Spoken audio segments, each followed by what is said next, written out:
Magandang araw. May nagawa po tayong Bluetooth speaker. Ang naging sira niya ay hindi nagcha-charge. Nakabili tayo ng IC. Ayan ang value LTC 4054. Ayan ang charging IC. At nilagay ko na doon.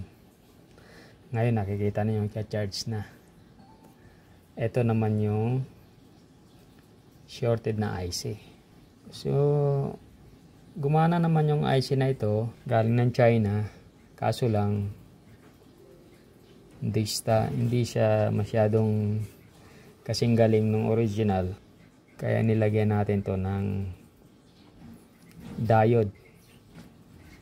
Yan, marami kayong nakikita sa YouTube kung ano yung purpose ng diode na yan.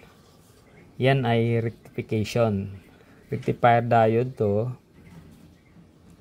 Yung anode ay connected dun sa supply ng charger na 5 volt. Directly connected sa port ng battery. Itong cathode nitong diode ay sa positive ng battery port. To rectify yung kanyang signal para mag-stabilize yung iyong supply. Dati walang charging yan, yung IC na yun. Pinalinatan na natin. Ayan nga yung the rest na dumating, may natira pa. Ayan ang value nya.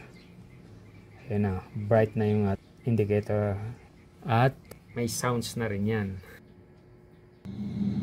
Ipitin lang ng long nose o plier ng matagal o i-short mo lang kung anong pang short mo.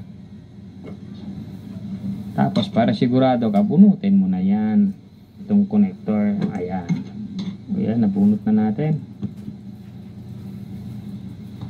Ganun din itong diode. Mahirap naman dito bunutin kasi maiksi. So, disconnect lang yan doon sa may screw yan. Gamit tayo ng 10 kilo ohms na range. Itong caps dapat hindi siya short, hindi siya open. Oh, yun.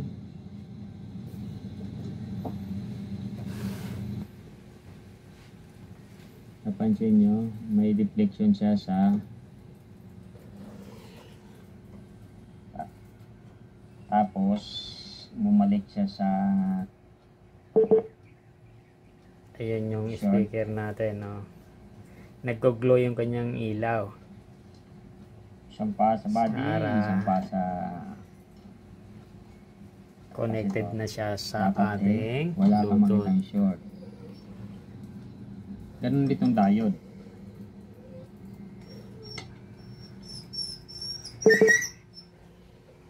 Pasensya na ha. Dito ka. Tapos magnetron.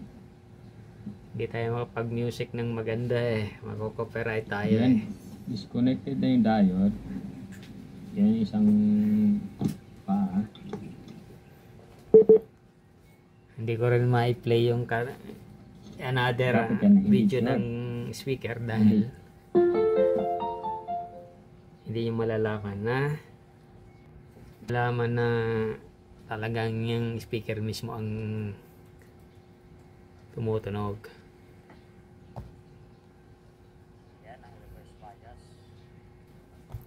Salamat sa panunod. Hindi na natin tinapos tong play ito dahil mahaba yan. Ang purpose lang naman natin ay i-check itong speaker natin. Ngayon nagcha-charge pa lang yan.